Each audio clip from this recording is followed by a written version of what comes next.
Ok, voyons si vous arrivez à saisir ce qu'ils essayent vraiment de dire. Il est écrit dans mes notes ici que... Je viens de l'écrire.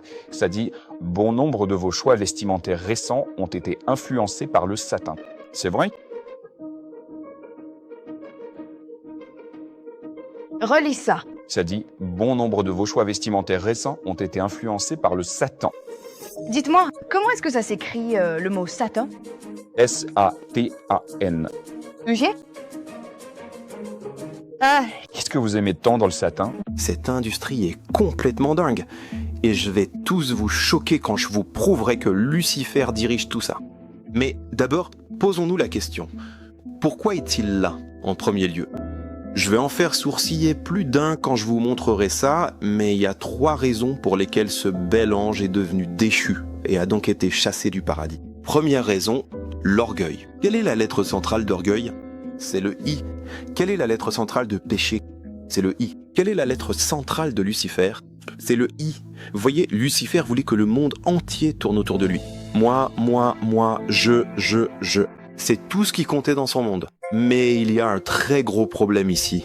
Car je crois qu'en ce moment précis, il y a une énorme proportion de personnes qui regardent cette vidéo qui sont encore sous l'influence de Lucifer. Et je vais vous le montrer dans un instant. La Bible dit « Comment es-tu tombé du ciel, astre brillant, fils de l'aurore? Tu es abattu à terre, toi, le vainqueur des nations. Tu disais en ton cœur, je monterai au ciel, j'élèverai mon trône au-dessus des étoiles de Dieu. Je m'assiérai sur la montagne de l'assemblée, à l'extrémité du septentrion. Je monterai sur le sommet des nues, je serai semblable au Très-Haut. » Avez-vous remarqué? 5 fois, Lucifer a dit « je veux » dans son cœur. Vous voyez, cet ange déchu voulait être reconnu. Il voulait être adoré par le monde entier. Et il ne reculerait devant rien pour obtenir cette adoration, cette célébrité dont il rêvait tant. Et pourtant, quel est le mot d'ordre du XXIe siècle? C'est « croyez en vous-même, ayez confiance en vous et vous pourrez tout accomplir ». Alors, à vous de jouer. Je me demande d'où nous vient cette idée, en fin de compte. Mon cher ami, vous réalisez bien que le diable est rusé. Il est subtil. Il n'a pas dit « je veux m'élever au-dessus de Dieu ». Il a dit « je veux être comme Dieu, je veux être au même niveau que Dieu ». Et vous souvenez-vous, dans le jardin d'Éden, comment Lucifer, comment le serpent a-t-il trompé Ève pour qu'elle mange ce fruit défendu? Il a dit « vous serez comme Dieu ». Et quel est le mensonge qu'il raconte à des millions et des millions de personnes à travers le monde en ce moment même? Il les convainc qu'elles aussi peuvent être comme Dieu. Très bien, juste avant de juger ces gens si sévèrement, regardons-nous bien nous-mêmes d'abord. Pourquoi voulez-vous obtenir des milliers d'abonnés sur Instagram, sur TikTok? Pourquoi continuez-vous à vérifier ces j'aime sur votre dernière photo de profil? Pourquoi voulez-vous obtenir les meilleures notes de votre classe? Pourquoi voulez-vous obtenir cette promotion au travail? Pourquoi travaillez-vous si dur pour obtenir ce corps parfait à la salle de sport? Est-ce parce que vous voulez glorifier le nom de Dieu? Ou est-ce parce que vous avez ce même esprit que Lucifer, cette compétitivité qui dit « je veux m'élever au-dessus de tout le monde ». Les gars, vous n'avez aucune idée à quel point j'ai du mal à prêcher ce message en ce moment. Parce que pendant si longtemps, je sais au fond de moi que j'ai eu de mauvais sentiments envers YouTube. Vous voyez, d'un côté, j'adore YouTube. J'adore les réseaux sociaux parce qu'ils me donnent la chance d'atteindre ceux qui sont inatteignables. Ils me donnent la chance de faire connaître Jésus-Christ. Mais en même temps, je vous mentirais totalement si je ne vous avouais pas que le Seigneur m'a ouvert les yeux. Et il m'a montré que chaque chaîne YouTube, y compris la mienne, chaque plateforme, tout le monde sur les réseaux sociaux, tout cela ne tourne qu'autour de la construction de son propre royaume. Vous voyez, plus vous avez d'abonnés, plus votre royaume est grand. Et je veux juste poser cette question très simple. Que pense le Seigneur Jésus-Christ quand il voit tous ces hommes, toutes ces femmes, tous ces prédicateurs qui essaient tous de bâtir leur propre royaume, qui essaient tous d'obtenir plus d'adeptes? Comment le Seigneur Jésus-Christ perçoit-il tout cela? Le fait est que si nous sommes chrétiens, nous devrions prier le Notre Père très régulièrement. Alors, quand nous disons que ton règne vienne, que ta volonté soit faite, est-ce que nous prions vraiment cela honnêtement? Ou devrions-nous plutôt prier que mon règne vienne, que ma volonté soit faite sur la terre comme au ciel? Mais attention, je pense que ce point suivant va en mettre certains d'entre vous très en colère. Vous voyez, je crois que beaucoup d'entre nous ont un ego surdimensionné. Nous avons en quelque sorte une vision gonflée de nous-mêmes, pensant que nous sommes quelqu'un de spécial. Mais comment le Seigneur Dieu nous voit-il en tant que peuple? La Bible dit « Ne crains rien, vermisseau de Jacob, faible reste d'Israël. Je viens à ton secours, dit l'Éternel, et ton Rédempteur est le Saint d'Israël. » Alors, avez-vous remarqué le ton de ce verset? Le Seigneur n'est pas en colère contre le peuple d'Israël. Il ne déverse pas son jugement sur lui. Non, il dit « je veux vous aider, je veux prendre soin de vous, je vous aime », en d'autres termes. Mais dans ce verset, nous avons un aperçu de la façon dont le Seigneur Dieu nous voit en tant que peuple. Il est réaliste, il dit « comparé à moi, vous n'êtes qu'un vermisseau ». Il s'agit du peuple élu de Dieu. C'est la nation bénie d'Israël. C'est la prunelle de ses yeux. Alors je ne sais pas ce que cela fait de moi en tant que païen. Si Israël est un vermisseau, eh bien, que suis-je alors? Je dois être encore plus bas que ça. Et pourtant, voici la magnifique vérité de la Bible. Dieu a envoyé son Fils unique pour saigner et mourir sur une croix pour des vermisseaux comme vous et moi. Mais les gars, si je ne vous ai pas déjà offensé, avalez celle-ci. Jésus-Christ recherche des disciples gras. Joe, tu viens vraiment me dire ça? Oui, je l'ai dit. Jésus recherche des disciples gras, fidèles, disponibles et enseignables. Je veux vous demander, êtes-vous fidèle au Seigneur Dieu? Êtes-vous disponible pour être utilisé par lui? Et êtes-vous enseignable ou voulez-vous simplement tout diriger vous-même? Parce que c'était ça le problème avec Lucifer. Il a choisi sa vie, son importance, plutôt que le Seigneur Dieu. Et mon cher ami, si en ce moment même tu choisis ta propre vie plutôt que d'honorer le Dieu vivant, je veux te dire qu'il est temps pour toi de te repentir. Car le Christ Jésus a dit que nous devons haïr notre propre vie. Nous devons porter notre croix et nous devons le suivre. Alors, s'il y a quelqu'un qui regarde ceci en ce moment et qui n'est pas disposé à s'humilier et à croire en la folie de la croix où Jésus-Christ est mort, je veux vous dire quelque chose. Vous serez jetés en enfer lorsque Lucifer et tous ses anges y seront précipités lors de ce jour final. Maintenant, juste avant de parler de la plus grande sphère d'influence de Satan au XXIe siècle, examinons d'abord le numéro 2. La deuxième raison pour laquelle Lucifer a été chassé du ciel est qu'il était obsédé par sa propre beauté. La Bible dit « Ton cœur s'est élevé à cause de ta beauté. Tu as corrompu ta sagesse à cause de ta splendeur. Je t'ai jeté à terre.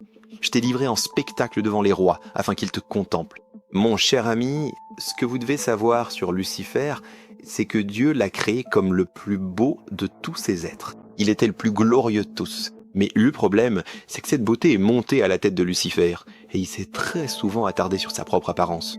Il pensait souvent à lui-même, et il voulait s'élever au-dessus de tous les autres, au-dessus de tous les autres anges. Il voulait que tout le monde le voie. Il voulait être au-dessus des nuages pour que tout le monde l'adore et dise « Quelle créature glorieuse et magnifique tu es vraiment !» Mais suivez-moi, retournons à la Genèse 3, et regardons à nouveau. Comment Lucifer a-t-il réussi à tenter Ève de manger ce fruit défendu ?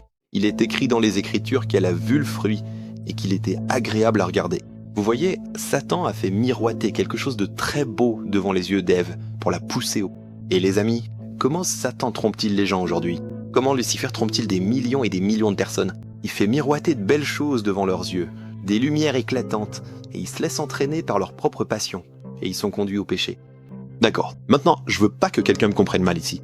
Je ne dis pas que c'est un péché d'être beau. Je veux dire, c'est un problème que j'ai moi-même. Non, sérieusement, blague à part, certains des saints les plus pieux de l'histoire étaient aussi très attirants. Joseph et David étaient décrits comme des hommes beaux et séduisants. Esther et Rachel, c'étaient de belles femmes. Alors, qu'est-ce que j'essaye de dire ici? Je dis que si vous avez la chance d'être beau, ou si vous êtes attirant, je veux juste vous mettre en garde de ne pas passer trop de temps à penser à votre propre beauté. Si vous êtes quelqu'un qui passe beaucoup de temps à se regarder dans le miroir, je veux vous dire de faire attention. Pourquoi je dis ça? Eh bien parce que souvenez-vous, dans la Genèse, comment le diable est-il apparu au début? Il est venu sous la forme d'un petit serpent. Et certains diraient, si l'on regarde l'histoire, que les serpents étaient autrefois considérés comme des créatures magnifiques. Mais ensuite, à la fin de la Bible, dans le livre de l'Apocalypse, le diable est devenu un immense dragon. Comment cela arrive-t-il? Parce que l'orgueil grandit. Et plus vous passez de temps à penser à vous-même, plus cet orgueil grandira en vous. Et plus il corrompra votre cœur. Très bien. Maintenant, écoutez bien ceci. Plus nous dévoilons le caractère de Lucifer, plus nous voyons qu'il est l'opposé complet du Seigneur Jésus-Christ. Lucifer était magnifique. Mais malgré tous ces beaux acteurs et toutes ces peintures que nous voyons de Jésus, il n'était en fait pas aussi beau que vous pourriez le penser. L'Écriture nous dit dans le livre d'Ésaïe 53 qu'il n'avait ni beauté ni éclat pour attirer nos regards. Il n'avait rien dans son apparence qui puisse nous le faire désirer. Lucifer était orgueilleux, mais le Christ était humble. Lucifer voulait des serviteurs, mais le Christ est venu pour servir. Lucifer voulait un trône dans les nuages, mais le trône de notre Sauveur était sur un âne. Lucifer a essayé de détruire l'humanité, mais Jésus-Christ est venu pour sauver l'humanité. La fin de Lucifer est sans espoir. Mais Jésus-Christ n'a pas de fin et offre la vie éternelle à tous ceux qui placent leur confiance en lui et s'humilient en demandant à Jésus-Christ de laver leurs péchés et s'humilient en demandant à Jésus-Christ de laver leurs péchés. Lucifer a été créé, mais Jésus a été engendré. Il a toujours été. Lucifer voulait être l'égal de Dieu, mais Jésus est Dieu et co-égal avec le Père et le Saint-Esprit. Lucifer, au bout du compte, mène à la mort, mais le Seigneur Jésus-Christ mène à la vie, et une vie abondante qui plus est. D'accord. Donc, la troisième raison pour laquelle Lucifer a été chassé du ciel, et cela nous amène également à l'industrie qui a le plus d'influence sur tous ces gens en ce moment, est celle-ci. Lucifer a déclenché une immense rébellion au ciel. La Bible dit. Alors une guerre éclata dans le ciel.